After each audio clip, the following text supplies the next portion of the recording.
What you see before you is a balloon.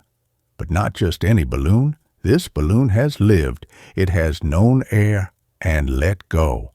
At its prime, it danced at parties, hovered under ceilings, maybe squeaked in someone's ear. Today, it rests, half deflated, but never defeated. Let's appreciate the craftsmanship. Slightly sticky, unpredictably squishy, shaped like hope. One end still puffed with a whisper of breath, the rest gracefully wrinkled like the hands of time. What can you do with it? You could blow it back up, but why?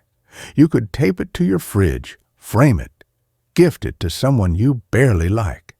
You can use it as a stress ball, an anti-depression squish unit, or even a conversation ender.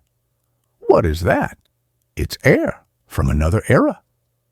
Important disclaimer, this balloon may contain traces of yesterday's dreams. We don't sell just products, we sell relics. This is a retired hero of a forgotten party.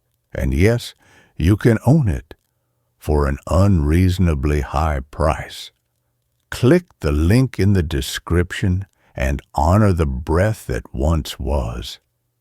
This is the half-deflated balloon from Basic How To, and it is beautiful.